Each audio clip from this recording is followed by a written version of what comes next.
Testing, 1, 2, 3.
Good morning, everyone. Thank you for joining us this morning. We're going to get underway with our committee meeting in a moment. But this morning, Councillor Caudry and I, our Vice Chair, wanted to take a moment to offer a vote of thanks to three very special individuals. This is a recognition of these three exceptional individuals, city employees actually, who work in the City Roads Traffic and Operations Management Branch. Brian Danson, Rob Hartnett, and Paul Lamoth are being honored today for their heroic actions during the terrible fire in Stittsville on September 9th, 2013. I'm delighted to be speaking on behalf of our City Council and City Council colleagues to recognize these individuals for their heroic response and thank them for coming down in person this morning. They are volunteer firefighters, but by day they work in roads and traffic and public works, so they're working by day and by night to support our community, which is pretty exceptional. It was a Monday morning when, by chance, the three men who were all volunteer firefighters were in the vicinity of Village Square Park in Stittsville, and as thick black smoke began to pour from doors and windows of the nearby Heritage Building, the volunteer firefighters jumped into action. Rob Hartnett was enjoying his day off in the park, just meandering around with his family at the time. And Brian and Paul were also, who work for the roads unit, were out installing a no parking sign nearby. So the three men were just, they saw each other and they were just telling me, they just, wandered over, gathered and started talking as the two were working. And that's when they noticed the smoke and headed for the burning building to search for occupants. They kicked down the door and eventually located a woman who was asleep in an upper floor unit. They rushed her to safety as Ottawa Fire Services personnel arrived on the scene and took over from these three brave men.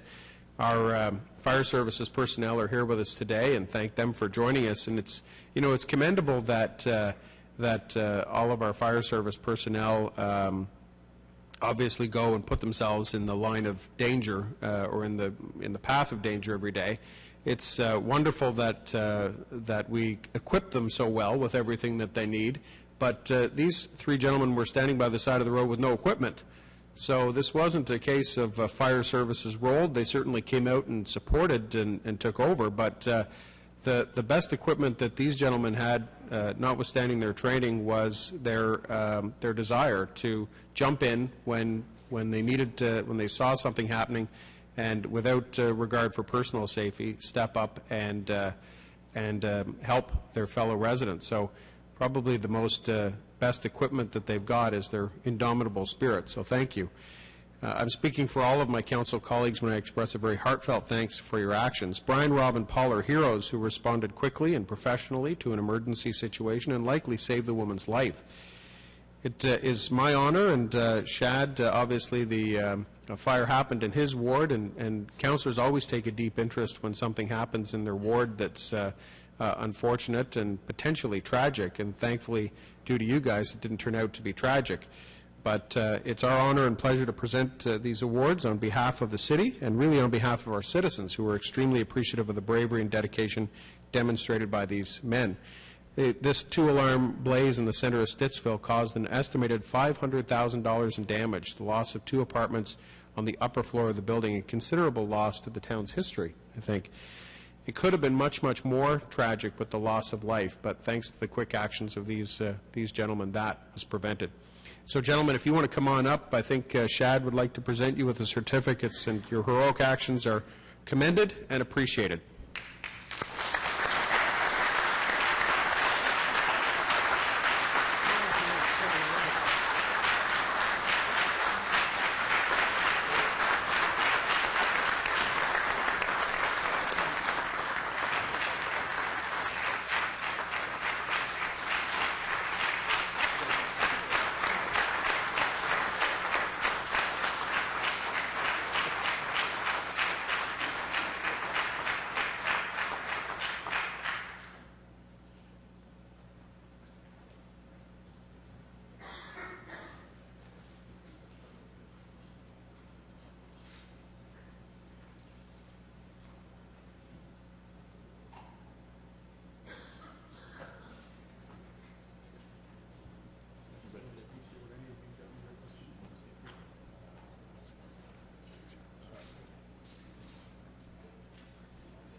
Thank you, Chair Taylor. And I just wanted to add my comments to the excellent words that Chair Taylor spoke. In terms of the equipment that Chair Taylor spoke about, the best equipment that we provide our emergency services with is their experience and their knowledge and their training. And that in itself, as you can see this morning, has paid off for at least saving one life in that fire. So I do want to add my congratulations and thank you from behalf of the community for doing an excellent job, even though you were on your day off, as Chair Taylor mentioned. Thank you very much. Take care.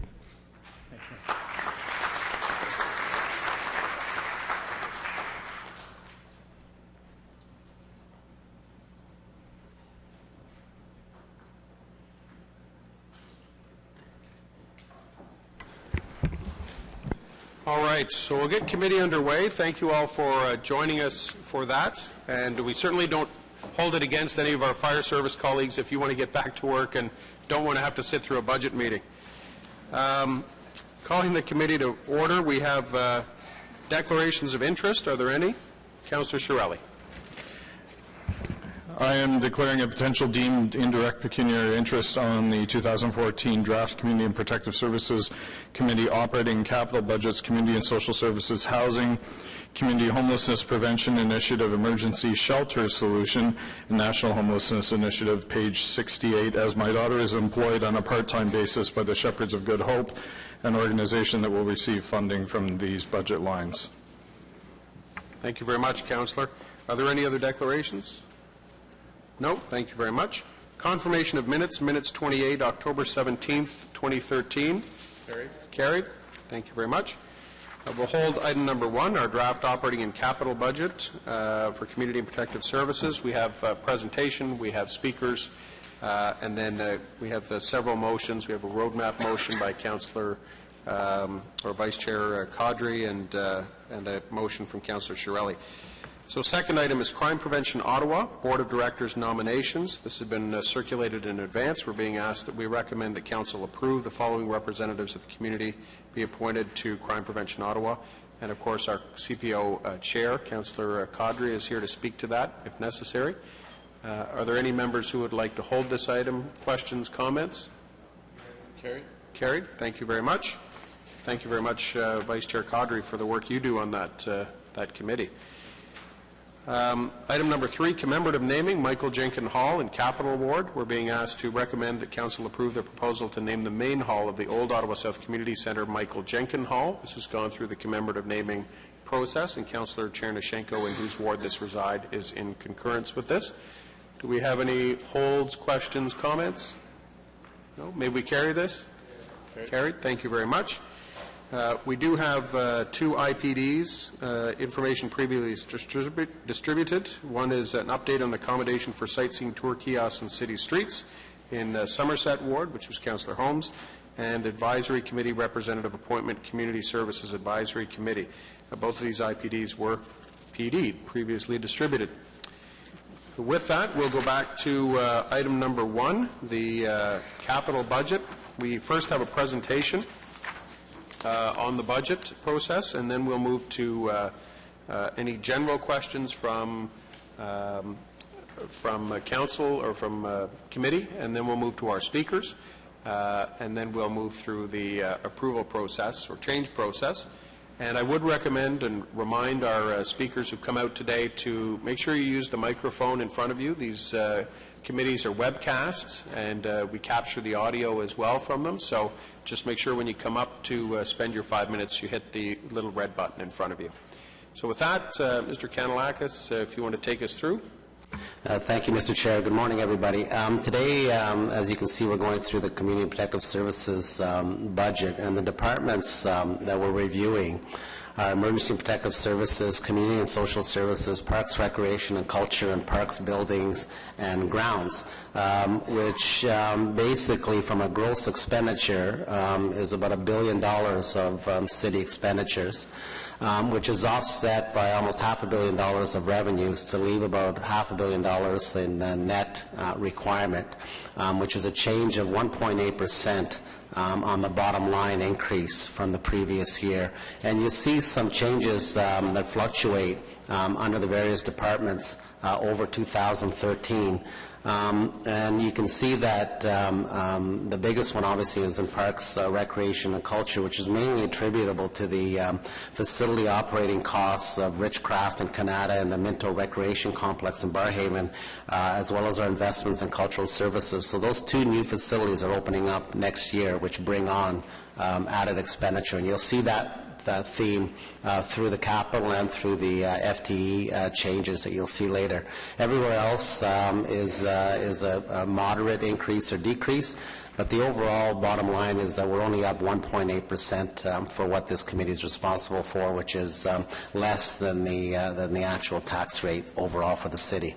The FTE changes, what you're seeing here is that, again, you're seeing the Parks, Recreation and Culture Services and Parks Building and Grounds are the two areas where you're seeing a request for additional FTEs, 77.73.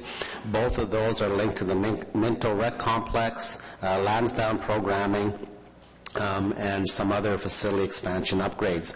And you're seeing reductions in Service Ottawa, as you've seen that theme through all the committees this past week, and in staff rationalization. We challenged the departments to look for opportunities to push productivity and look for opportunities where we can tighten up and reduce staffing without affecting service levels. And what you're seeing here in the various departments is a rationalization of about 14 FTEs in emergency protective services, of which 11 come from Ottawa Fire Services. And that's in keeping with Council's direction that any arbitration settlement that's above the mandate that's set by Council is to come out of that departmental budget. And we're anticipating a settlement above that, so we've identified 11 FTEs, which Chief DeHooge assures me will not affect current service levels. You're also seeing a 4.5 reduction due to Service Ottawa efficiencies from our investment that we've made there, which you heard about, or some of you heard about at the FEDCO meeting last week. In Community and Social Services, you're seeing 12 positions being rationalized. There's a number of efforts being there to streamline our operations, and you're also seeing another 12 from Service Ottawa Investment, the technology we're putting in there, particularly in their call centers and other technology. Parks, Recreation and Culture, we're seeing about 4.63 reduction in summer students. These are primarily positions where the hours weren't being used. We have a number of positions identified in Parks and Recreation that we book hours against, and Dan has done a lot of work this last year because of the challenge he was having with revenues and expenditures and balancing his budget. So Dan and his team have done an extensive review of Parks and Recreation and looked at every area program by program where we can rationalize and get ourselves back in line to for a forecast that has a break-even budget in their operations. And finally, you're seeing Parks, Building and Grounds. You're seeing a rationalization of about 2.3 summer students, FTE summer students there. The highlights changes, and I'll just kind of walk through the various categories. The first one being the maintain category. We obviously have, our biggest adjustment is in our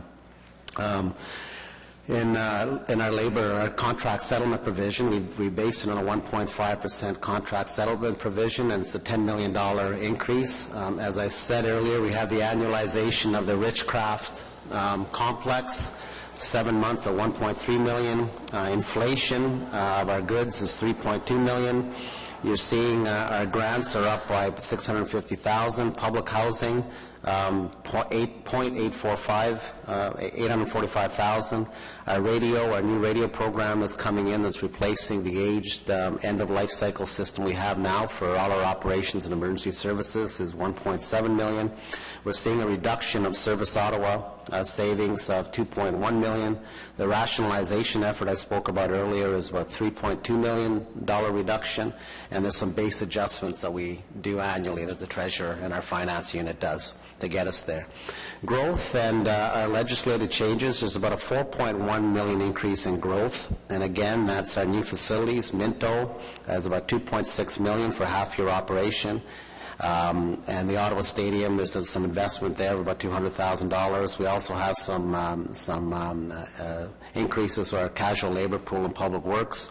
You're seeing a 2.5% projection of caseload increase in housing and health-related benefits of $265,000, and we're also investing $730,000 in the program, the software that manages all the Parks and Recreation registration, $730,000, which is in dire need of an upgrade, and also to deal primarily with the PCI compliance issue, so we can deal with credit card payment as we're rolling out our payment system across all departments and all city services. Legislated, you're seeing a 1% increase,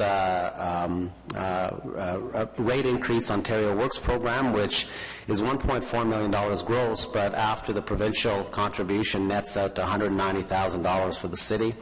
And we're projecting a 2.5% caseload growth in Ontario Works program, which is about $3.3 million gross, which nets out to $480,000 net for the city.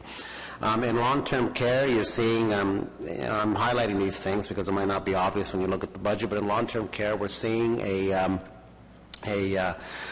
new physiotherapy and resident exercise contracts, which are funded by the province, of $600,000, so that's additional investment in long-term care. Our housing programs, we're seeing the rent supplement program. We have an inflationary subsidy increase of $155,000 for that program.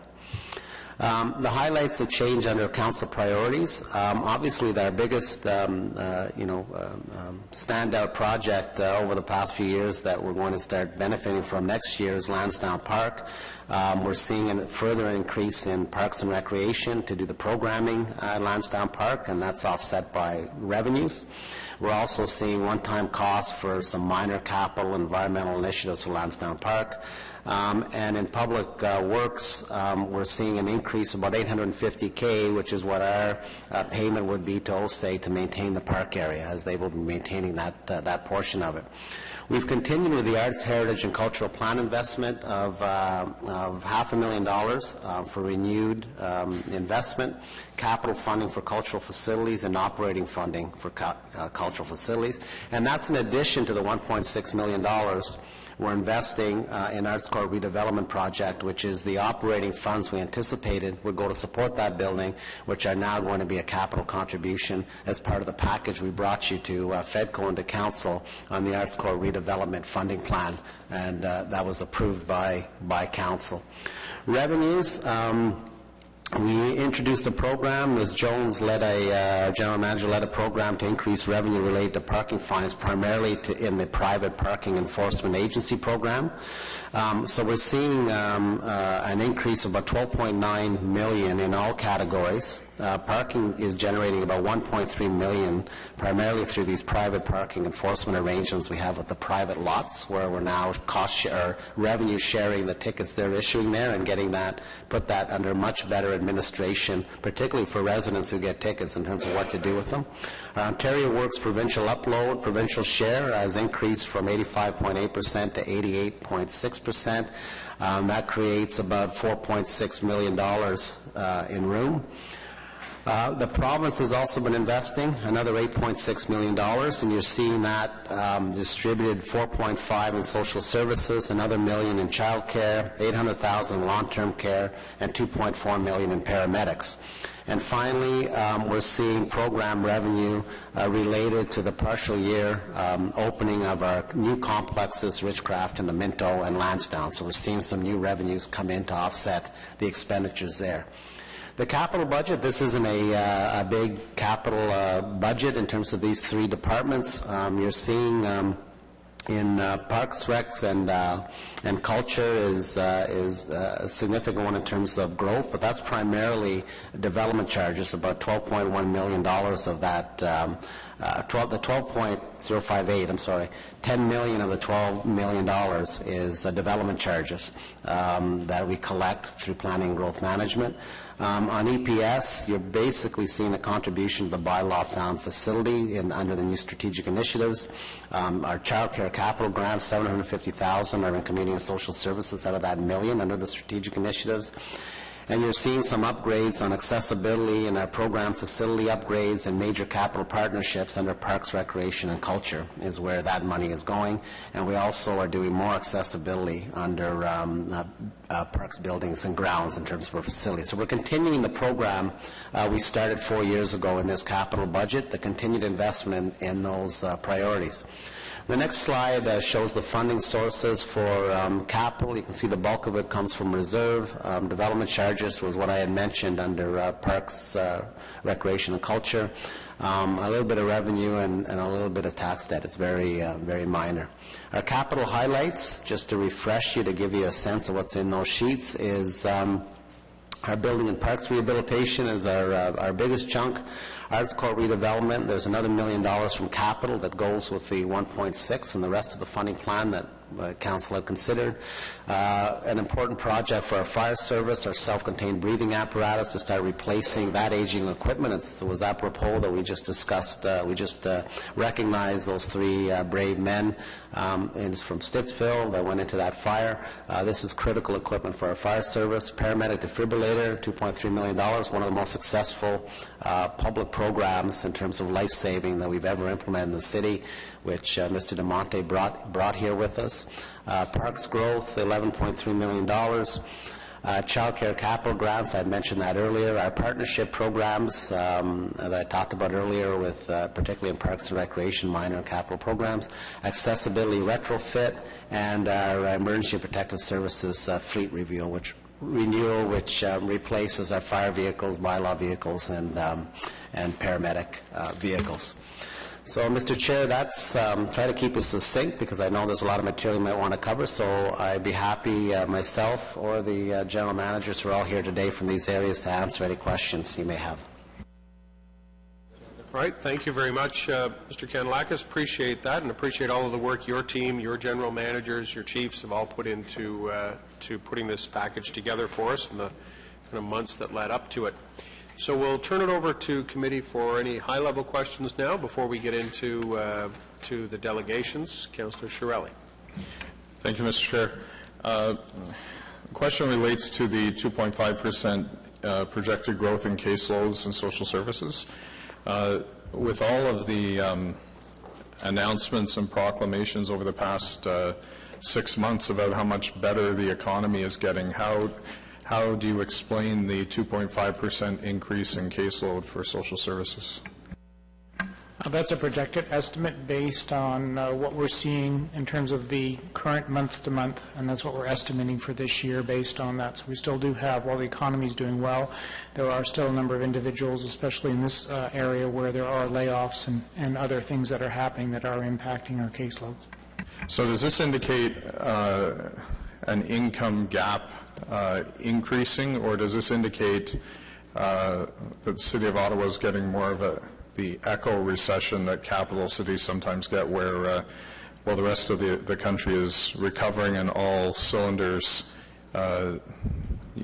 we go the other way in some cases because of the government response to pay for the stimulus they did during recession?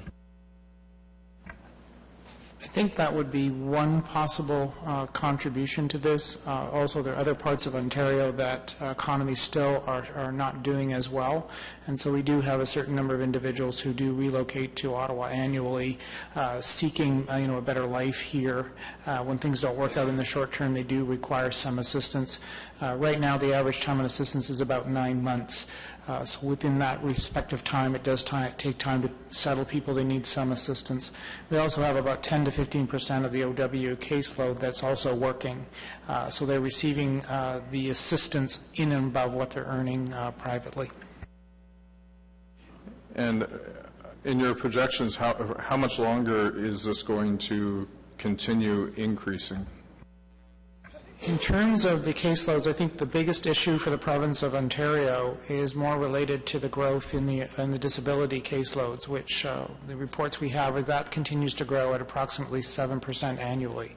So in terms of the province and caseloads, the area where the province is most focused on is on the disability caseloads, of which we do a number of referrals to that program. We're seeing, I guess the general term would be, we're seeing an increase in the level of distress and in complexity in terms of the cases that are coming on to assistance. All right, thank you. Thank you very much, Councillor. Councillor Fleury. Thank you, Mr. Chair. As usual, I'll always have a few questions, but this one I'll start with social services. So, Aaron, you and I were speaking earlier on this, but can you confirm on the record that the reduction in FTEs are related to Ontario Works, and it will actually not impact our ability to offer the service to the client in this case? No, that is correct. And essentially what we've been looking at there is maintaining the caseload to worker ratio within basically the norms of the province. So it will not impact client service, no. Okay, thank you.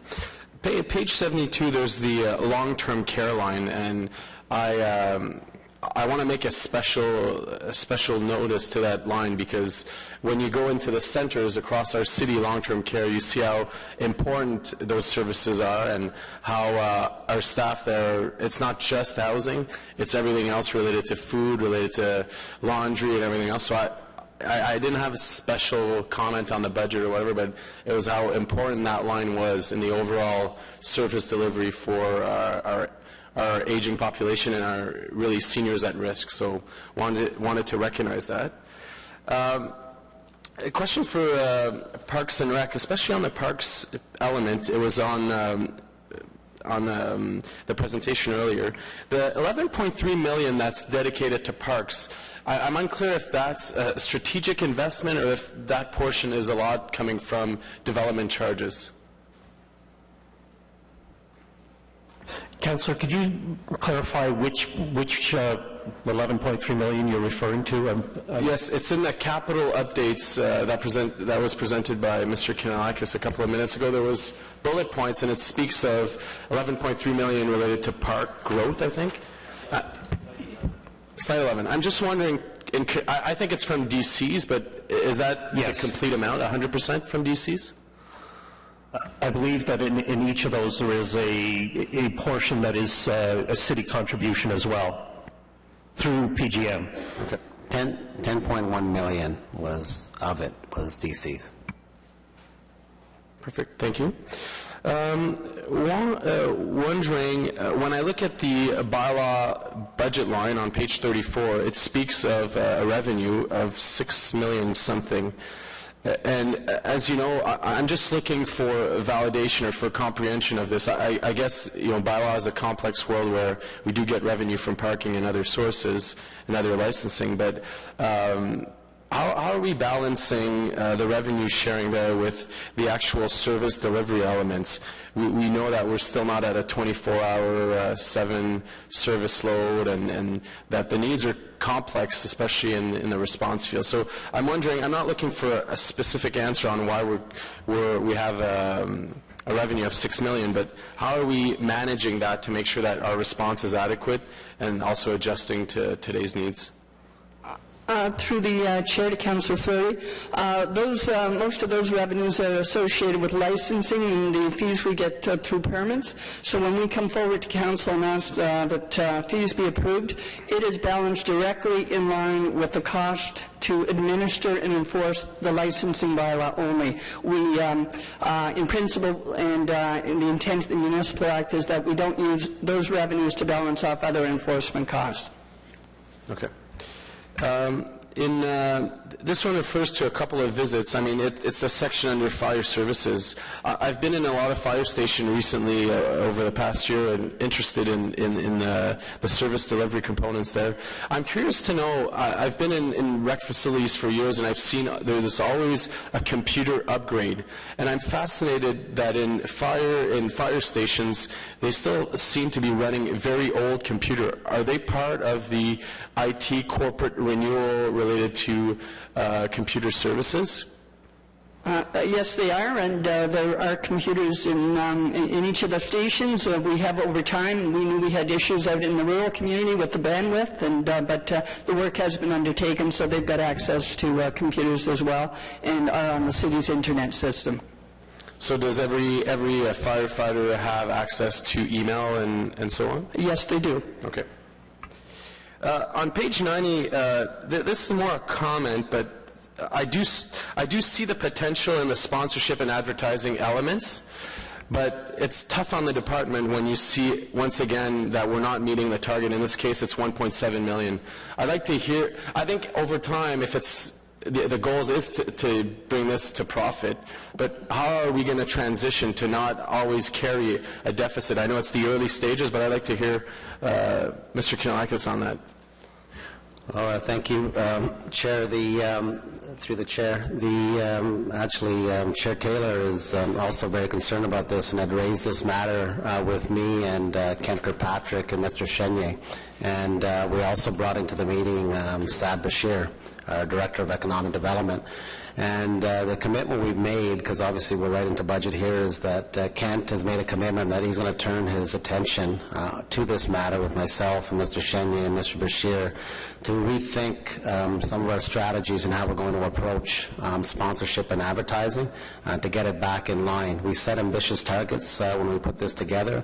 We've had somewhat of an economic slowdown, and we've seen that in the confidential commercial meetings we've been having on integrated street furniture, on the transit advertising, where the advertising dollars for this city in Ottawa have not been, or they have not grown, or the investment isn't what we expected it to be. So there's some issues around the assumptions, but we also have to look at how we're tackling the sponsorship, where we're targeting our efforts, and we've made a very clear commitment that this will be our focus over the next month or so in terms of trying to set this on a different course.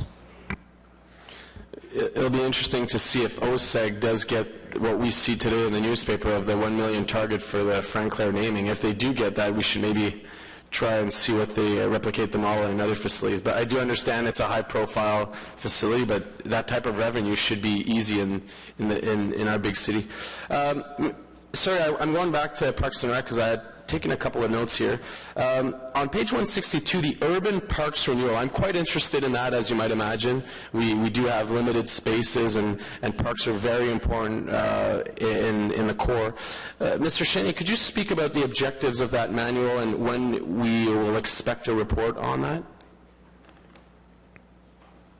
Sorry, again, page 162 in the capital budget, Councillor? Yes, Urban Parks Manual.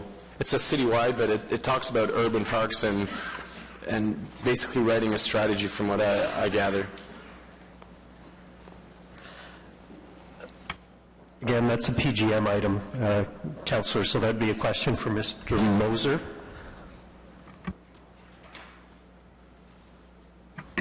I'm not Mr. Moser, but I can answer that question. The intent of that manual, through you, Mr. Chair, is to try to establish guidelines when we're looking at areas where there's perhaps more intensification to see how we can bring some of our urban parks, some of our urban facilities, open spaces in line with what our expectations are, what our needs are in those particular development areas. So this park manual will be initiating it in 2014 with completion in late 2014 and reporting back in early 2015. Okay, looking forward to the results of that and the priority listing, because some of our areas are in dire needs of larger green spaces. My final one is on page 164. It relates to François Dupree. I'm quite supportive. I've been to that complex. It's wonderful. Really good work on behalf of our staff and really fixing some of the challenges we've had in our previous facilities. But I'm wondering why we're seeing it once again in the budget books. Through you, Mr. Chair, this project was initially conceived as a full-service community center with a pool. What was built as phase one was the pool and some fitness space. And what you're seeing in this year's budget is the planning dollars to look at building the community portion of this. So essentially, more community space and to work with the community in determining what the other needs are. So there will be a phase two, which the department will likely identify once we've done the study that will scope out the nature of the building to be added to this. But the site was conceived and a large enough site was purchased so that a phased approach to building a full service hub there would be possible. So this is simply moving on to the next step. Perfect. Thank you. Thank you very much, Councillor. Next up, Deputy Mayor Al Shantiri, please. Thank you very much, Mr. Chair. And one of the follow-up question, Mr. Kanellakis and and the previous speaker when you talk about the sponsorship, and we see the number has been challenged to reach, but there's other sponsorship is taking place and it's not been controlled yet by the city. Perhaps when we have a new building and it has a new name on it, where does that fit? Which policy, or does the city have a policy on that so we can make sure we are receiving the fair market value for those sponsorship? Mr. Chair, there have been some sponsorship deals that have been announced that relate to some new facilities and big assets that we have that have been arranged directly through councillors, and that have been investments back in the capital of the building in terms of expanding the building or improving the building. So the money didn't go to the bottom line. So councillors are free to do that. I mean, they're not bound to do the sponsorship policy, to follow the sponsorship policy and contribute all the revenues to the bottom line. I think and I think you also have the other issue where the people that are putting that kind of money up to sponsor would prefer their money to go towards something tangible, like a new field, a new artificial turf, something significant that is of community use and fits their business model. So you have the issue happening on both sides. It's staff's ability to generate revenue on a sponsorship opportunity when you're asking a corporation to send the money to the bottom line for the broader community good, and we invest that money or meet a financial target, and they get something in return, a sign or something, versus a corporation saying, I'd rather, if I want to give you $500,000 or $1 million, I'd rather see a sports field that's named after me that kids can use every day, that's going to actually expand on your planned capital project, and that doesn't go to the bottom line. So yes, we've been more successful as a city in sponsorship than what the numbers show. No question about it. You're seeing that, particularly Councillor Wilkinson, Councillor Harder have been very successul, and they're able to leverage those relationships and those opportunities for those communities because it makes sense for those developers who are building in those communities. So all that to say is that the city has done better, but it hasn't always gone as a cash contribution to our bottom line. And I think that's one of the things we have to talk about in terms of where we're going forward. But we don't have what's so-called a policy on that yet. So that means basically based on, like we're going through this as well in Constance Bay with the library and the park and rec, but there's no set rules how much we sell a name right or field naming or any, depend on how successful you can negotiate what you're saying. Yeah, there's no set kind of price menu for these types of things. Every opportunity is different. Some of them tie into access to programming for people that buy homes, memberships. They're very complicated, intricate deals that leverage someone's, a corporation's opportunity to market their product via and in partnership with the city. So it takes all kinds of different forms. So it's just not, okay, we have a building, it's this many square feet, that's worth $1 million. To somebody it might be, to someone else it might be worth $100,000, depending on what their opportunity is. And so we try to get the best deal based on what the market conditions are. Okay. The other question is on slide 10 when you talk about capital funding sources and you talk about development charge 10.120 million or 21% of that total capital. Is that based on today's development charge or you're assuming it will increase in the next year? Is that any on 10? You know, Brian Flynn is still here? Yeah. Is that? Yeah, it's today, Brian says. Today? Yeah. Okay. The other, you mentioned about the radio modernization, and we've seen our staff present the report last week at this committee, or last meeting at this committee, and we've seen a lot of the benefit of having one system. Can you tell us, like, how much saving each department will be with the new system? Because I recall, like whether the police or fire, or they have money set aside for capital on the radio modernization, and now we've seen the cities moving with this. Can you tell us, like, just snapshot what's the saving will be for the service we provide to the police and fire and paramedic? Well, I'll answer the question in kind of a roundabout way, because the first thing I think everyone should know that may not be following this procurement of the radio system is we've changed the business model in terms of how we procured this. In the past, when we put in the first one, I was actually part of the group that implemented the first radio system back in the late 90s, back in 95. We basically bought and paid for the infrastructure, the capital infrastructure for the radio. So that means we bought the towers, we bought all the equipment, we set up the system, and we contracted the maintenance and all that to a provider and bought their technology to run the system. And this one here, what we're doing is we're basically bringing in partners, people that have bid on it, that we're going to use their infrastructure, and we're basically, rather than investing the capital dollars, we're going to be investing almost like a lease cost to use their system and operating cost. So we had been saving, police in particular was probably the one that had put away the most dollars, had been saving and putting away capital dollars to pay for a system similar to the model that we had before, but then we realized when we started going out to market that there's a more cost-effective way to do it. But we still need the capital money, because we never did have enough capital money to replace this system completely if we were to invest the capital in it and do new towers and do all the things we had to do.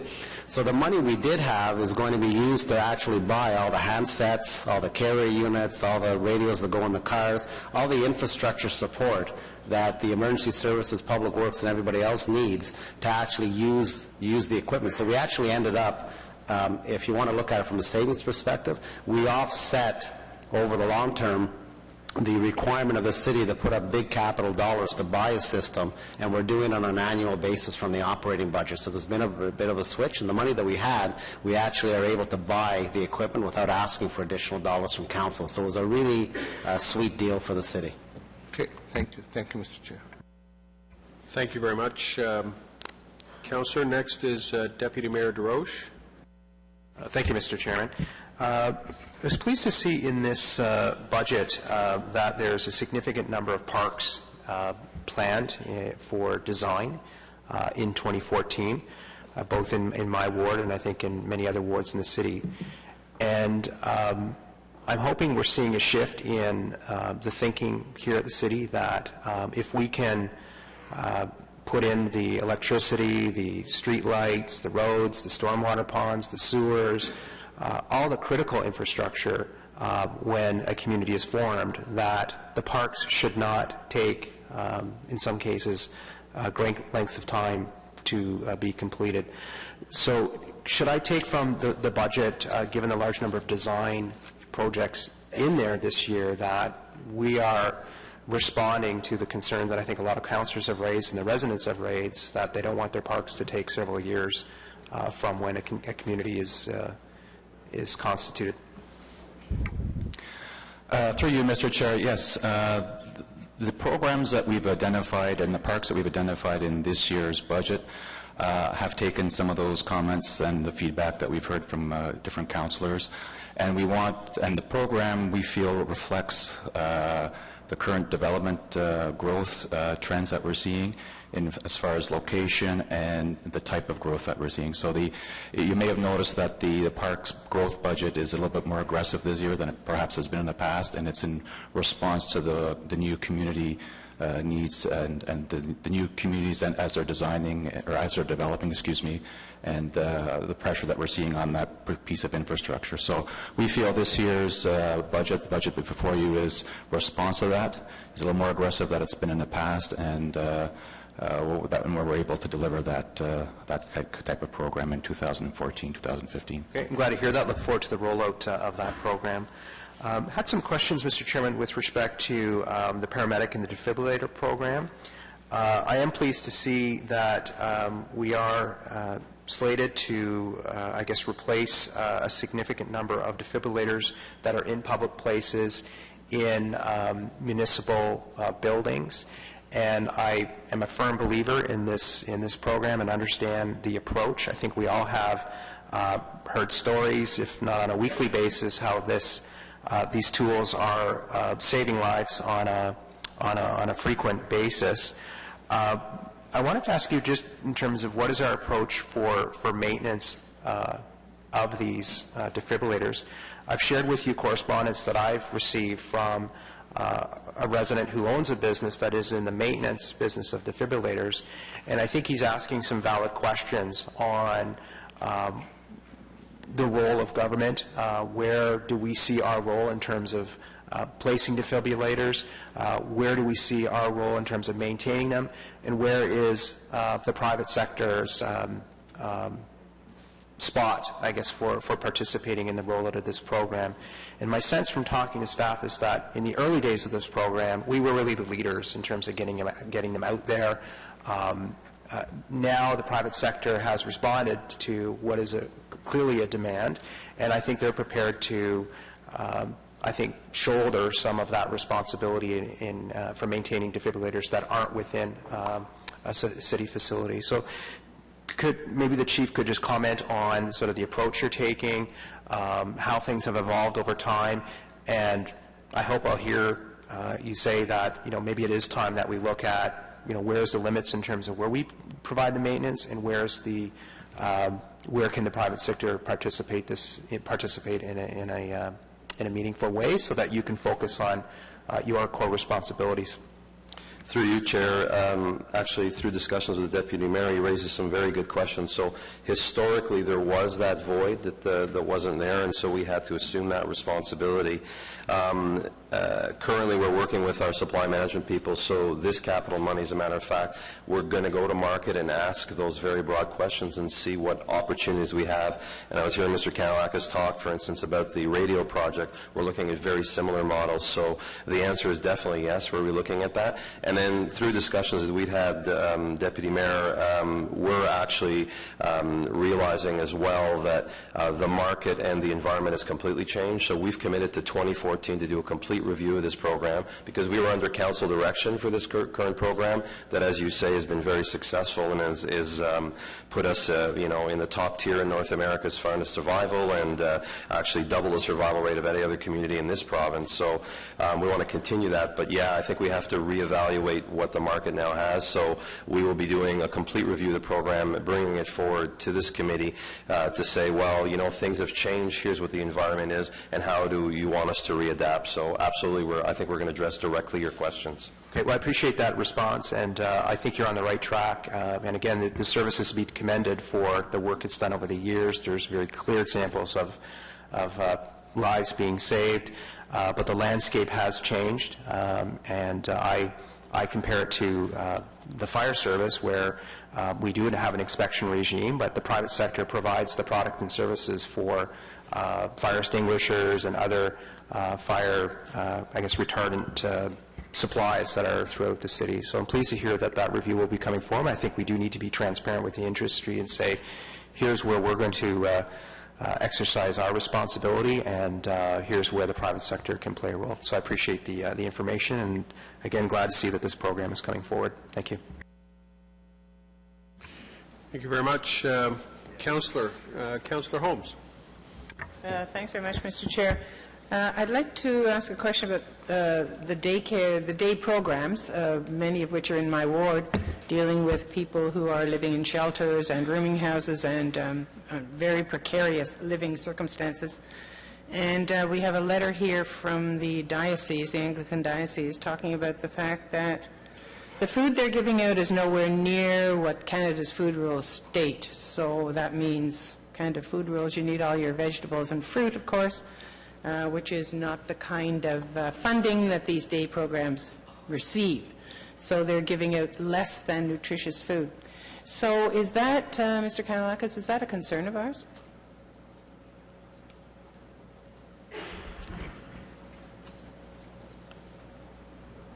I think, as always, all of our programs, particularly in the social envelope, are of concern. This year, what's been built in is a 1.5% increase for all agencies, which equates to about $310,000 over all the spectrum of the agencies that are serving low-income, particularly vulnerable individuals. Yeah, well, they're requesting more than that because they find that to be insufficient. So with the World Health Organization saying that the main social determinant of health is poverty, these people cannot afford to buy nutritious food themselves, and it sounds like we are not also providing nutritious food. So don't we have a human right? Don't we have some kind of responsibility to make sure that people are being fed in a nutritious manner? I think that's a very hard question for me to answer. I think that's a question really the committee has to debate in terms of what it can provide or will provide in terms of increases around the community funding that we have available.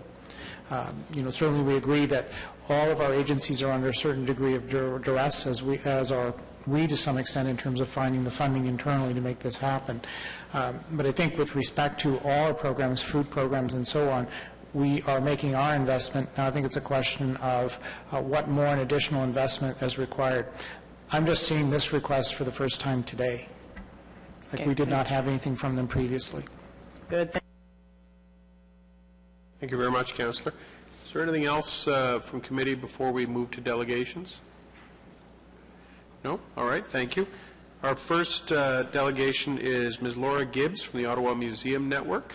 Ms. Gibbs, if you want to make your way down, and you have 5 minutes from when you start. Reminder, just hit the button in front of you so that we can all hear you.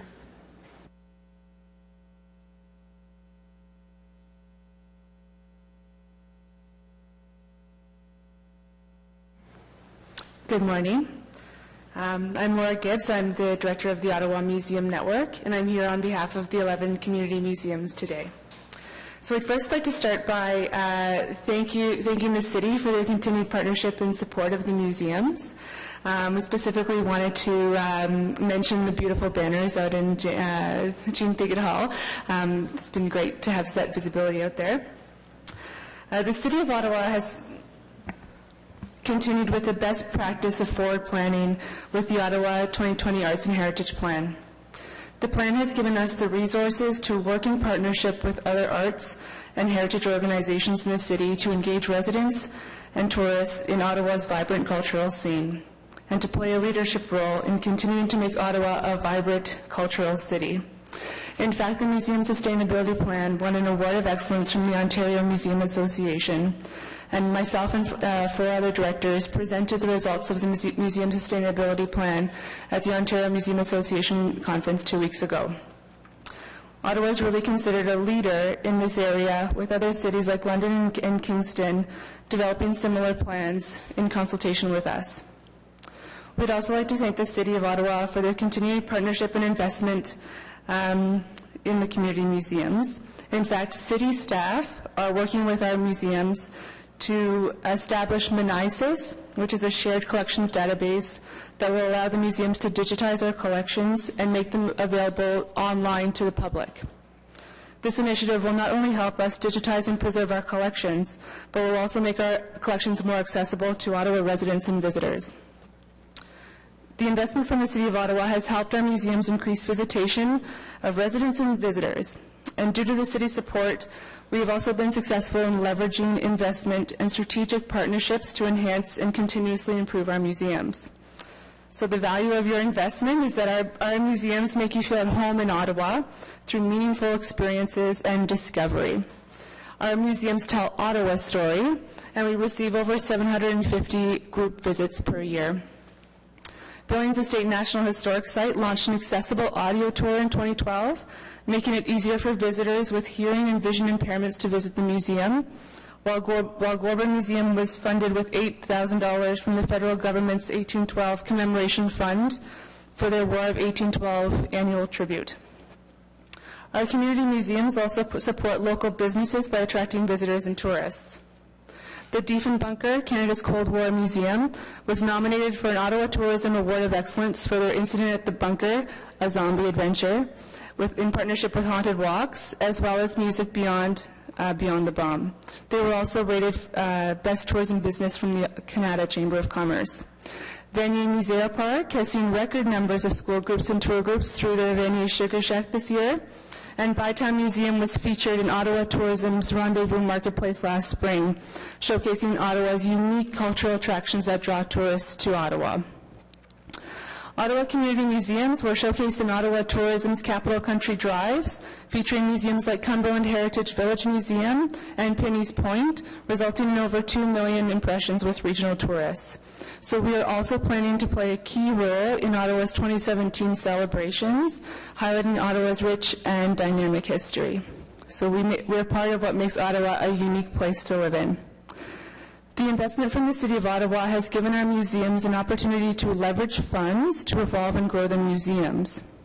Watson's Mill worked with the community and local businesses to raise nearly $500,000 through the Raise the Roof campaign. An Osgood Township Historical Society and Museum is working with the City of Ottawa to develop their heritage garden.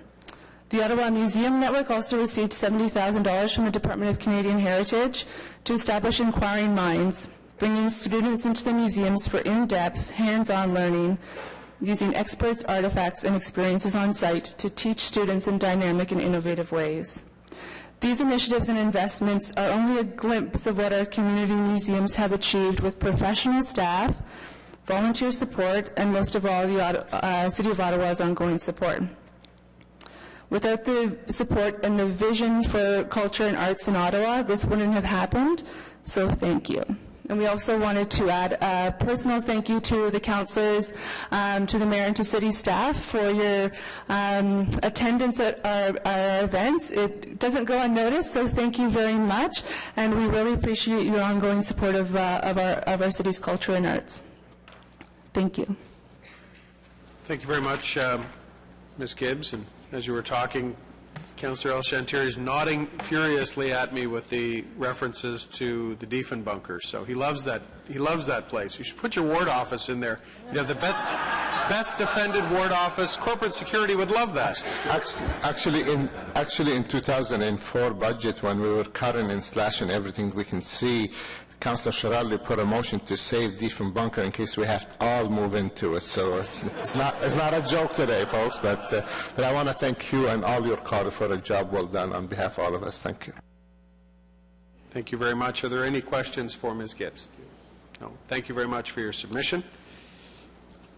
The next speakers, of course, were gifted by peach scarves in the audience today. We have Connie Shingus and Helena Tadze from Cowie.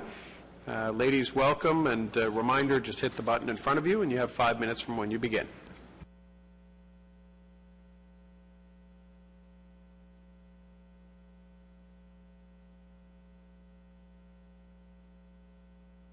All right. Good morning, Chair Taylor and councillors of the CPS committee. My name is Connie Shingus, and I'm here today with Helena Tezere. To present on behalf of the City of All Women's Initiative, Initiative Une Ville pour toutes les femmes.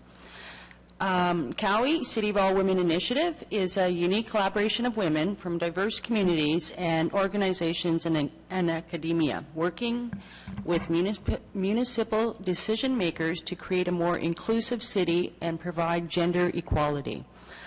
Today we would like to speak primarily about the recreation portion of the budget. First, we would like to acknowledge some important commitments that the city has made. Under the Healthy and Care Committee's priority goal in 2011 to 2014, the strategic plan, strategic objective HC2 is to provide accessible, inclusive, and quality parks, recreation services, and urban spaces that respond to the demographic trends in population and activity. The Parks and Recreation Master Plan and the roadmap that was approved by Council in June 2010 contain important principles and recommendations to help the city as it works to fulfill its objectives. For example, the roadmaps identify priority populations or segments of recreation service delivery. These residents are low-income, children, and youth, seniors, and persons with disabilities. A number of initiatives, including fee assistance, would be used to make sure that these populations have the same access to the recreational programs as other parts of the population. In the 2011 to 2014 strategic plan, $3,000 was allocated to help city staff complete 100% of the deliverables identified in the Parks and Recreation Master by the end of 2014. Cowie is pleased to see that the freeze on the recreation fees will continue into 2014, that the subsidy program is ongoing. We are concerned, however, that without new tax dollars or other funding sources, the resulting recreation budget constraints will severely reduce the ability of the city to achieve its own priority goals and commitments in this area. We have been told, for example, that the $3,000 allocated in the strategic plan has been reallocated elsewhere due to the budget constraints. This means that it will be difficult for the city staff and community groups to put in place any innovative ideas for greater access and inclusiveness if there are no resources available for this purpose. What more, the budget document states that the maintaining recreation fees of 2010 levels require mitigating measures to avoid over-expenditures, including cost containment, and increased minimum participant levels to maintain established cost recovery targets. We have been told that any cost containment measures will not affect the quality of programs or access, but we do have concerns. And I will pass it over to Helena. Thank you. For instance, we have noticed that some community recreation centers are having their evening hours reduced. For example, closing at 8 p.m. rather than 10 p.m.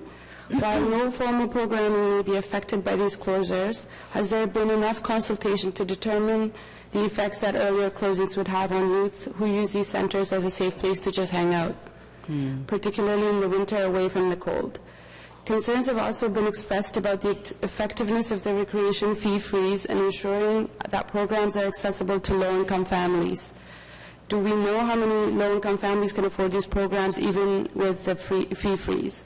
In terms of fee assistance, is information about subsidies in the application process as accessible as possible? Are subsidies available to all who are eligible, or must some families be turned away?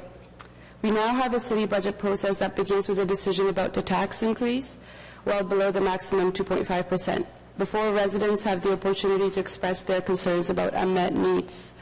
If during the consultation process it becomes apparent that an issue should be addressed, another equally important part of the community and protective services must be cut, thus pitting one need against another.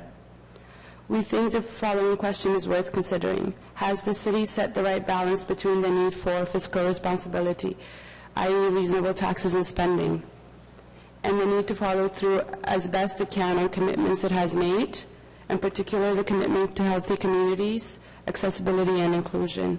Thank you. Merci beaucoup. Thank you very much, ladies. Appreciate your presentation. And I think we'll ask Mr. Chenier to speak in a moment. I think you're absolutely right. You certainly hit the nail right on the head. We have a responsibility to kind of balance and make sure that we're delivering a responsible and respectful city, you know, regardless of what your background is or your income level or, you know, whatever walk of life you're coming from. And of course, we're just as sensitive to, you know, the drive to keep rec fees frozen was so that it kept it within reach of, you know, families and folks who need to be able to, we don't want to get them priced out of the market so they can't afford to participate in those things. But it does create, you know, operational pressures. You can't just keep putting the price of the menu up and just expecting that people are going to pay it. So I think, though, that there's two pieces to this. There is that very legitimate pressure piece, but then there's also an operational piece. And I know that one of the drives that Mr. Kanellakis has put on at our direction has been to go throughout the city and look for efficiencies to wring out of the system so that they can be better applied elsewhere. So some of the rec center kind of anomalies that we've seen with, you know, closing at 8 rather than at 10, those are, and I'll let Mr. Chenier comment, but I mean the real direction behind those was just maximizing the efficiency of resources. If no one's going to a center between 8 and 10 at night, then, you know, we're paying to keep the staff there for, you know, no good community purpose. So that money would be better applied elsewhere. And just like any business would, we shift resources from, you know, where our clients clearly don't want it to where our clients clearly do want it. So, and that's a movable feast. It continues every day. And Mr. Chenier, I think, we've had some discussions about this before, but perhaps you could offer some thoughts. Thank you, Chair. Yes, though the department has looked at rationalizing service hours and all of its facilities over the last year, I can assure committee that what we looked at is administrative hours, where generally public access, where we didn't look at open gym time and cut that back, or open swim times in pools, those kinds of things. What we looked at was that perhaps we opened our service counters early in the morning, and essentially the traffic in the building didn't justify being open. Similarly, perhaps kept it open a half an hour, an hour later at night. So we have not canceled either registered or dropped-in programs to do this, but have tried to focus, at least at this level, on administrative cuts that kind of rationalize the service based on the use of the facility. I can also advise part of the presentation made reference to the city's hand-in-hand program. That was recently, within the last 2 years, rebranded to hand-in-hand and translated into 10 languages, as is all of our promotional material, to try to reach out into other communities so that those who don't have French or English as their working language can understand the service. The uptake on that program continues to grow. Last year it topped out at about 1.2 million. At the end of September this year, it was at just under $1 million, and I suspect that by year end it'll probably be at 1.2 or 1.3 million. And though we haven't been able to move forward with all the initiatives that the Recreation Master Plan called for in terms of social recreation, we have done some good work. For example, with the Canadian Tire Jumpstart program, we've grown that program to serve about 2,600 children now, and we're expanding the range of programs that's available. We've partnered with other agencies in Councillor Holmes' neighborhood, for example. We've looked at the social recreation program and are a big contributor to that program. So we're looking at other avenues until we address our sustainability portion of our budget. The Deputy City Manager in May of 2012 had advised this committee that we wouldn't be going full bore on some of those initiatives until we address the financial issues with the department. And as mentioned earlier, we've done a lot of work this year to try to right that ship a little bit, and now can start to look at some other creative ways to work with the community on improving access. So I think we take the point that we have had in some cases to limit the growth and put some restrictions on access. For the most part, I think we're still making some progress on accessibility to programs. Okay, thank you. We have Councillor Holmes. Yeah, just a question on that, Mr. Chair. I mean, I've heard that line for many years, that we have this subsidy program, and it's wonderful. People in my ward often cannot access for many reasons, whether they're working 3 jobs or whether they have a language problem, a cultural problem, a social problem, actually getting to the programming. People in my ward raise money with bake sales to get some money so that kids can use the city programs, because certainly children who are on low incomes, who are on social assistance, cannot afford a city program. So this is my ward. Is that true in other parts of the city or not? I know just from people that I do know, yes, it is very true. The transportation has been a big issue with a lot of the low-income families. And I'm speaking predominantly about the Aboriginal population who are on social assistance. But the other concern I had is the support groups that are utilizing these particular recreational centers between 8 and 10. Which again are affecting the people that have socioeconomic conditions to deal with. Yeah, okay. So we still have many problems that we need to work on, and they're usually financial problems with us not investing to get the people who are the most vulnerable in our population, to get those people, and the children in particular, into recreation. Thanks. Thank you very much. Are there other questions? No? Thank you very much, ladies, for your presentation. We appreciate it, and certainly you know, as I think Councillor Holmes had mentioned, this is, you know, this will never be done, unfortunately. You know, the needs of the population keep shifting, and we have to keep making strategic changes on the fly all the time.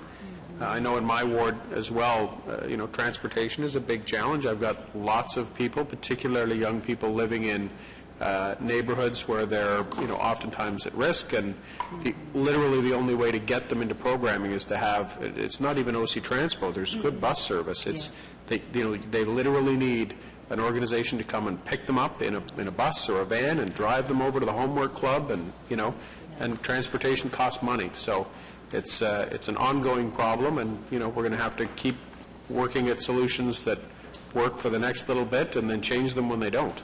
So, thank you. Thank you. Our next delegation is Reverend John Hobbs from the Day Program Coalition. Reverend Hobbs, if you'd like to join us, and reminder, you have 5 minutes. Press the button in front of you to get started. And I think we have circulated a copy of your submission as well to members of the committee. Thank you. Mr. Chair, members of the committee, I am Archdeacon Peter John Hobbs, Director of Mission for the Anglican Diocese of Ottawa. I'm joined at the table by Mary Martha Hill, the Executive Director of Centre 454. In my capacity, I oversee 3 of the city-funded day programs, Centre 454, St. Luke's Table, and the Well La Source. Today, I'm honored to represent the Day Programs Coalition. The other day programs are Caldwell Family Center, Center 507, St. Joe's Women's Center, Shepherds of Good Hope, including Good Day Workshop, and Centra Espora Sophie. The 8-day programs provide a variety of essential services to the city, most vulnerable and marginalized people. The range of their services is broad, and you can see them in the report that's been handed to you. We are an important part of the continuum referred to as the housing and support services system. Daily, we support approximately 1,400 people who are homeless, at risk of becoming homeless, hard to house, or require support to remain in their homes. Day programs provide essential support to people as they transition from street to shelter and from shelter to homes. To provide nutritious food, increases to the budgets of the 3-day programs that have meal mandates must be implemented. St. Luke's Table, St. Joe's Women's Center, and The Well. These day programs rely significantly on contributions from the food bank. The other 5-day programs also provide significant amounts of food. Currently, it's impossible for us to come anywhere near meeting the standards set by the Canada Food Guide. We ask for funding increases to provide nutritious food to the many people we serve daily. You may say there's no money for this in the budget. This council supported a pledge to cap tax increases at 2.5%. What's being proposed in this year's budget is a 1.9% tax increase. The difference, that 0.6% on a $2.52 billion budget, equals about $15 million. A 0.1% increase, or approximately $2.5 million, could be invested in our day programs and other community services. At the same time, the provincial government has been uploading the cost of social services since before the last election. $14 million was directed towards housing and homelessness services in 2010. How much has been uploaded since 2010? Some of those resources should be reinvested in community-based social services such as day programs. In 2011, the Community Agency Sustainability Funding envelope was eliminated from the budget. This funding enabled day programs to apply for monies to address operational budget pressures. We are challenged by operational costs as basic as rent, utilities, and food, which increase every year. We provide excellent services to the city's most vulnerable people at a very low cost, but we are struggling. We serve all those who come to us daily, regardless of our fiscal challenges. We do not stop people at the door who are struggling with poverty. In the city's budget briefing notes, it is stated that the most vulnerable citizens are especially impacted by economic challenges, and as a direct result, the demand for service delivered by city-supported agencies also increases. We as citizens expect the city to continue to recognize its role in meeting the needs of vulnerable citizens. Day programs are partners with the City of Ottawa in meeting that commitment. However, we require adequate funds to do so. We do not want to have to reduce our services, but we must operate within our budgets. We request a 2.5% increase in our budgets, in addition to specific increases related to food programming. I thank you for your time. Thank you very much, Archdeacon, and you raised certainly quite a few valid points. I do know that since 2002 we've increased our funding to the day programs over the past 11 years by about 95%. So there has been funding increase. I understand that you need and want to see more. Talking about funding for the food banks, I think over some rough math, it's told me over the same period we've increased funding for the food banks by 3 times, specifically directed at food security initiatives. So, there's investments going on there, and certainly I've been in many of the day programs facilities myself, and even rolled up our sleeves, and I know some of my colleagues and I have pitched in to help work in some of those centers to do some things. Caldwell comes to mind, and there are certain strategic partnerships that we do currently enjoy with the day programs. Caldwell, you mentioned rent being a big cost. Caldwell, of course, is housed at no cost by Ottawa Community Housing. So, where there's offsets that we can offer as well, I mean, those are things that we're happy to look at in terms of ways in which we can creatively reduce your costs, if not necessarily increase your funding. I know that, you spoke about the need for food security, and that's where it's kind of going, and you spoke a little bit about the upload. This council has, chosen to take a direction of housing first, and now that doesn't mean housing first and only.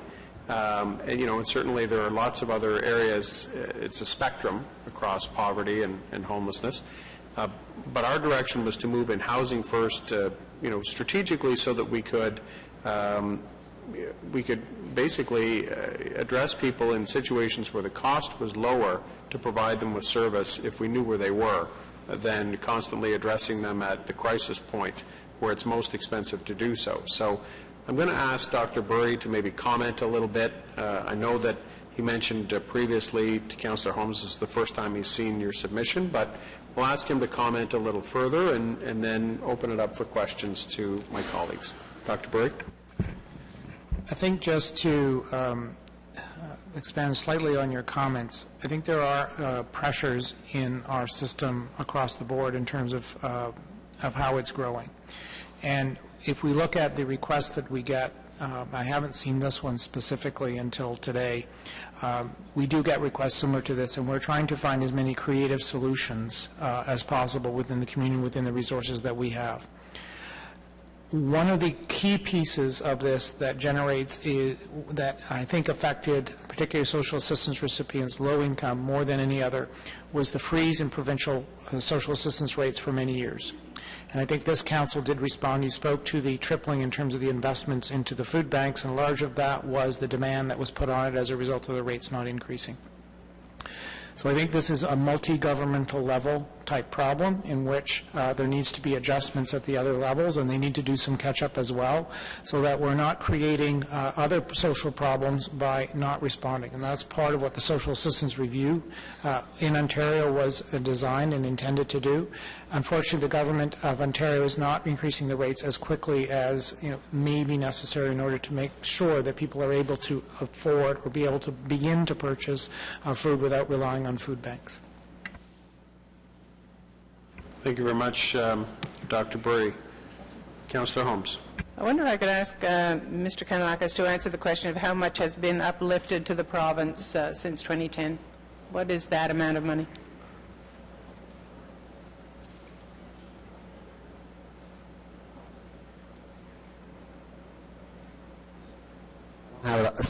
Sorry, Chair, I don't have it off the top of my head. I'll just maybe repeat the question for Mayor. She might know it off the top of her head. I just can't. The number's not coming to me.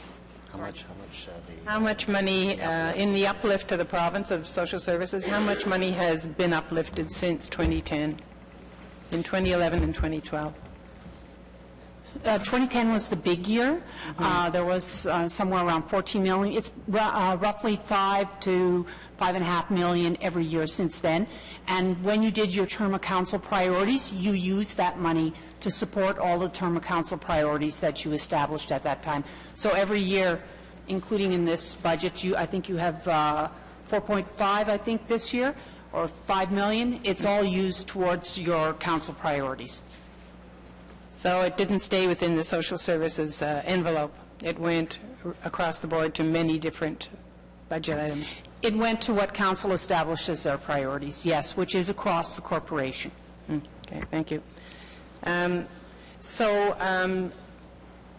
You're asking us for a 2.5% increase?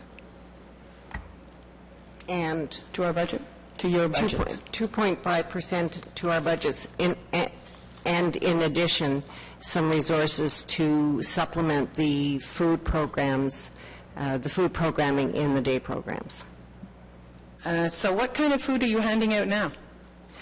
Well, at Center 454, we have a snack program. We get deliveries from the food bank of granola bars, of crackers, and very occasionally we get fruit. We would like to have more regularly items like fruit, more nutritious snacks, whole grain versus white crackers, those kinds of things. Peanut butter to add. We do get peanut butter occasionally as well.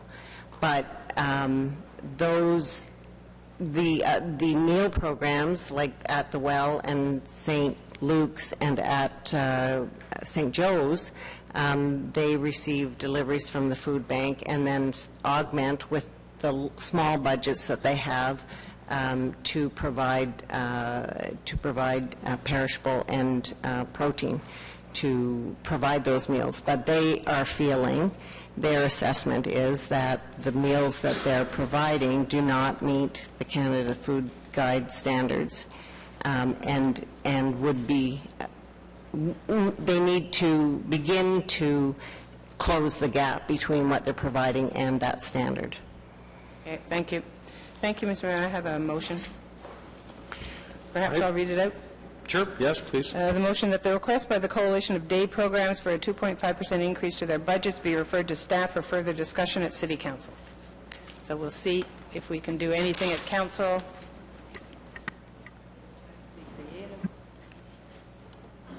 Okay, thank you for that. Councillor Holmes, Councillor Shirelli.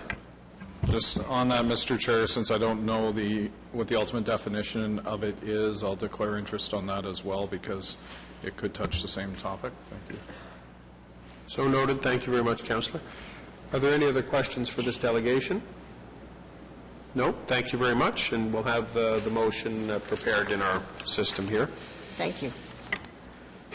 The next and last registered delegation, Steve Jaltma from our Community Services Advisory Committee. Steve, if you want to come forward, you have 5 minutes, and I know you were just in here last night for your meeting, so you know the drill. Thank you very much, Chair and friends. It's great to be here this morning, and because you have a very full agenda and you've already had some speakers, instead of going with my prepared remarks, I'll just keep it to a very short few points. Quite high level on the budget. First, we'd like to thank City Council and the City for preparing a budget that does maintain services in community and social services to the current levels. There are always demands on city budgets, and so we are quite grateful to see those things. At the same time, as other speakers have mentioned, and councillors here this morning, the needs are always quite great, and they always exceed supply. So I know that that's well known by everyone here, but there are significant needs in our community, whether we're talking about social housing and the very long wait that families have, or if we're talking about childcare and the need for subsidized spaces and the other important services that the city offers. Other orders of government have a very important role to play in this field, and while the City of Ottawa has made an important commitment to this it is important that other orders of government come to the table. We've seen some uploading from the province. Our view from the advisory committee is that there should be continued engagement and policy dialogue with other orders of government on an ongoing basis, and that would be a recommendation that we would like to make to the next council as well, that be an ongoing engagement for further resources. We've noted that there are efficiencies that have been hard fought by the department, and these are not always easy things to do. There have been technological improvements to service delivery, and there have been uploading as well of some costs. These things always, however, just a cautionary note, have limits. At a certain point, one can't do more with less. So while there has been some extraordinary effort to date, as we've heard about from city officials, this shouldn't be, in our view, something to be seen as something that can always be counted on. There are important needs that will persist in the community, and for future budgets, there will continue to be important needs, and we can't always squeeze more water out of a rock. Lastly, I'll just offer up, I know we are a new advisory committee. We've kind of joined near the end of a term of council, and we are finding our way in how we can be of support to you, and we are your advisory committee as well as that of the community. So we would welcome any suggestions that you may have as to how we can better support you in the remainder of our mandate and of yours, and in prep for the new council coming forward. Thank you very much for the opportunity. That's great. Thank you very much for the submission, and certainly I think we have a great working relationship now, and it's nice to see the kind of the dialogue back and forth at the advisory committee meetings. So you know, you're right, we did suffer a little because of the changeover in throughout our term, but I think it's functioning well, and I'm certainly looking forward to the next term. I think we'll be set up in a good place for the members moving into next term to kind of understand where we're going and be part of the formation of the process rather than on the tail of, giving comment on what's already kind of the foundation has been decided. So, but thank you very much for your submission today. Are there members of the committee with questions? No? Thank you very much, Steve. Appreciate you coming out. With that, that ends our public delegations for the committee. Thank you.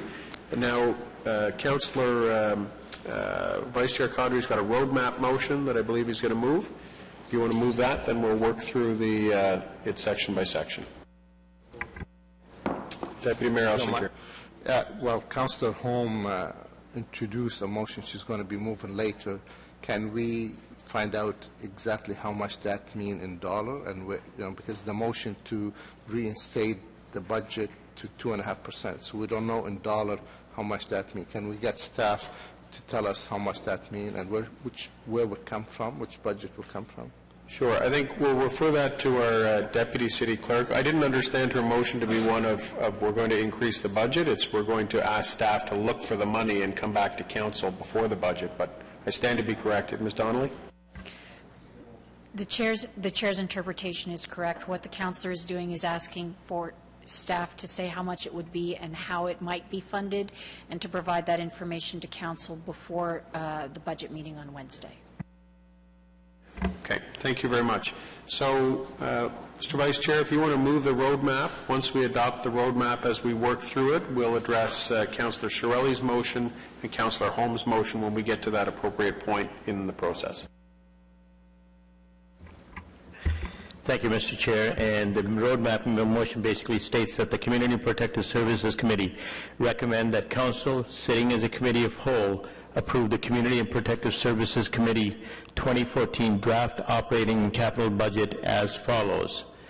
And the roadmap states that in item number 1, Emergency and Protective Services 2014 draft operating and capital budget as follows. A, General Manager's Office Operating Resource Requirements, page 5. B, Security and Emergency Management Operating Resource Requirement, page 12. C, Fire Services as follows. User fees, page 21 and 22.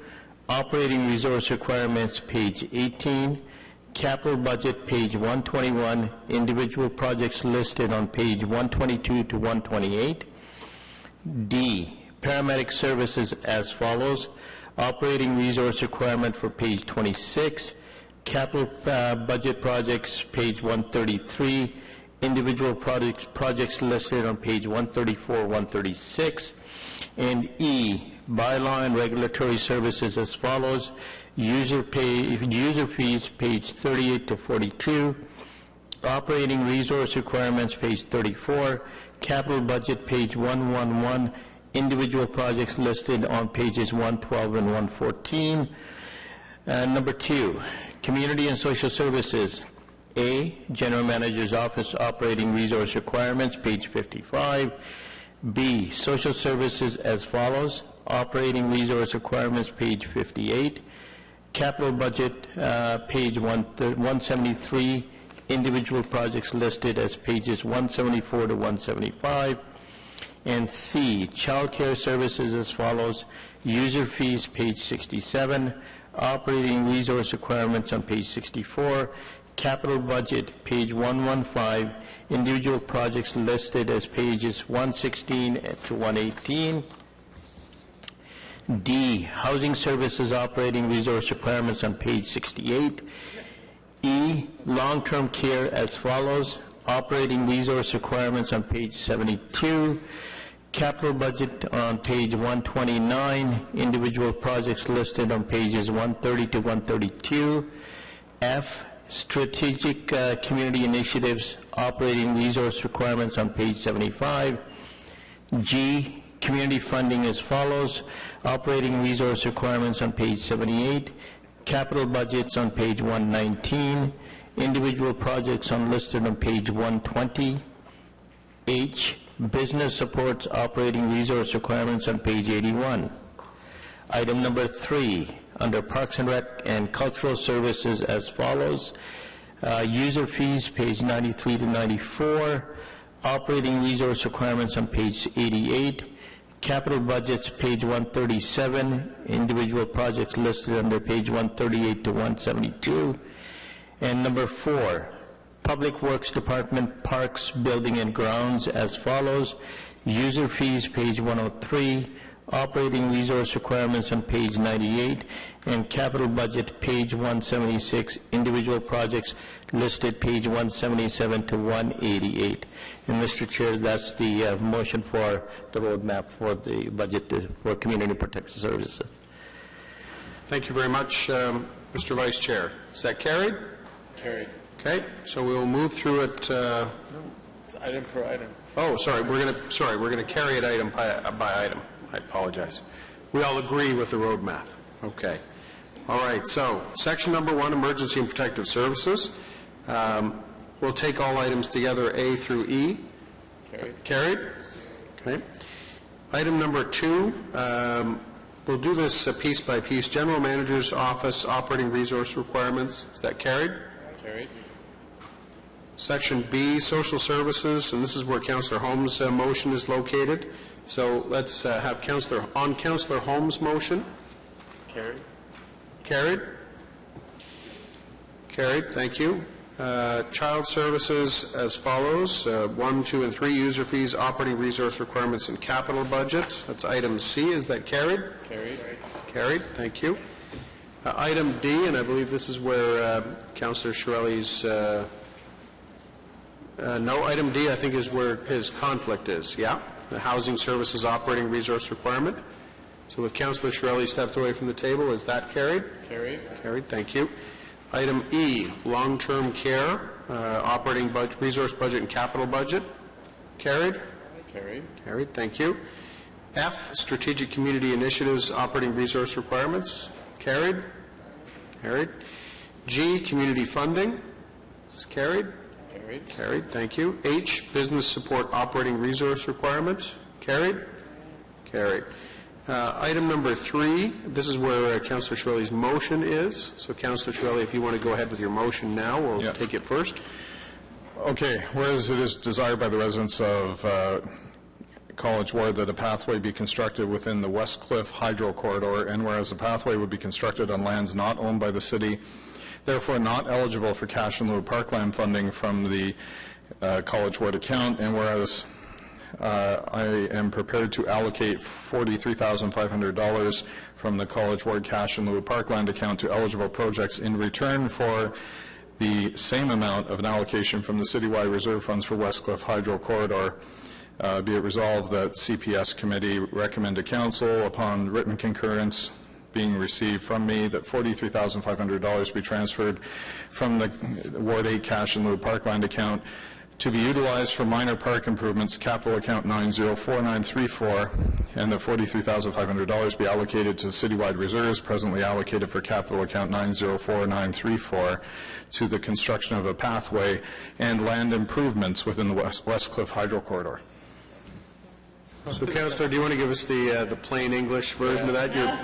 The plain English is that we were proceeding to work with the community, which was actually going to physically do a lot of the work, to create a pathway in West Cliff, and we then discovered the hydro could not give us a 20-year lease, which is required for us to use cash in lieu funds to fund the pathway. They would only give us 4 consecutive 5-year leases, and that apparently is not equal to a 20-year lease. So we will take $43,500 from our cash in lieu fund, direct it to another parks project somewhere in the city in exchange for the same amount of money from rate supported funds, and that apparently will make it legal. So a creative end run around the cash in lieu of parkland for a very specific situation. Can we ask the legal? Yes, certainly, yeah. Well, so it's perfectly legal. On the motion, Deputy Mayor Alcantara, you want to ask a question? Please, can we have legal in the House advise us on this in English as well, please?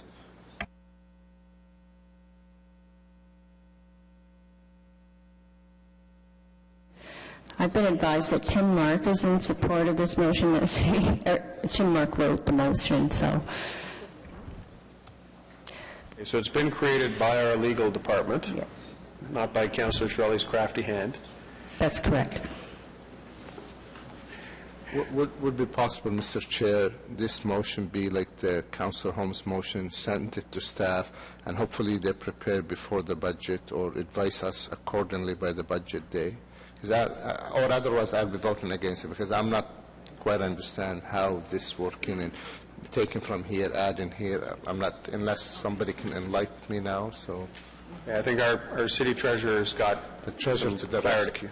Okay. We worked with Councillor Shirley on this motion as well. Okay. Basically what he's doing is, because he can't use his own cash in lieu, we found another project that you've already approved. It has city money on it, and it has cash in lieu money on it. He's replacing some citywide money with his cash in lieu. That frees up the citywide money for his particular project. Okay. It's just it's a swapping of funds to keep your cash in lieu funding, the rules around it pristine. Okay. That makes sense now, sure. Okay. I have no problem with that. Okay. Any other questions? Just a final question. So this doesn't affect the total amount in the citywide cash in lieu? No. No, it doesn't. We're using, this comes from the citywide reserve, not the citywide cash in lieu.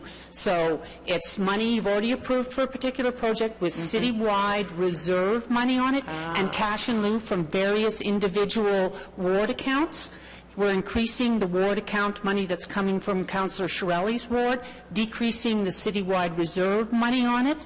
That citywide reserve money will now then go to his particular project. Not citywide cash in lieu. No. Not citywide cash in lieu, citywide reserve. That's why I was asking the question. Vice Chair Codd. Thank you. Sorry to prolong the debate on this. Is this opening a new door on policy, or has this been done before? What this is doing is it's preserving your existing policy. There are rules around what you can use cash in lieu for. This maintains those rules. It allows him to go forward with his project, but it makes certain that you're using cash in lieu only for what you said you would use it for under the rules So it's preserving your existing policy. It's not a aberration to it. Okay, but coming back to Parks and Rec or the infrastructure program, staff, in terms of what does it do in terms of our assets?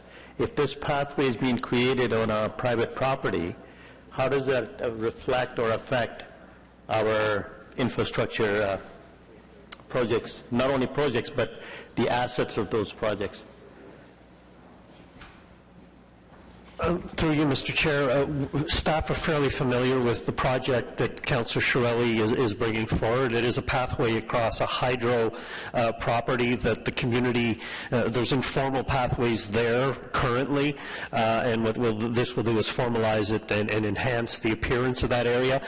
It's not unlike many other similar type situations where there is a community green space owned by Hydro that is essentially used as a park, and this will simply enhance that.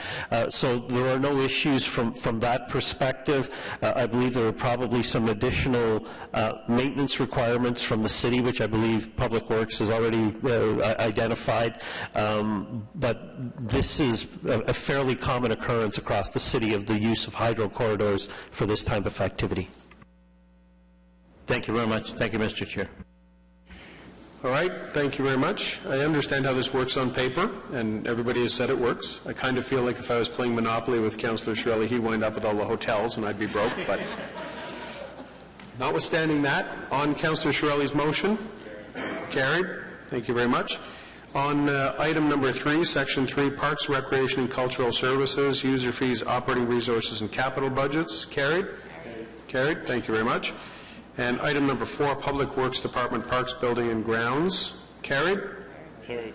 Carried. Thank you very much. That's the end of the budget portion. That's the end of our agenda, with the exception of any notices of motion for consideration at subsequent meetings. Do we have any? No? Thank you. Any inquiries? Other business? All right, and a brief thank you to all of the staff, the GMs, the Deputy City Manager, the City Clerk's Office, the Deputy City Clerk for coming out and supporting our budget process once again this year. Just make sure you say that the budget has been approved as And just some clarity from our committee coordinator. He wants that we have approved the budget, CPS budget, as amended. Is that carried? Carried. Thank you very much, and that concludes the meeting. We're adjourned. Thank you very much.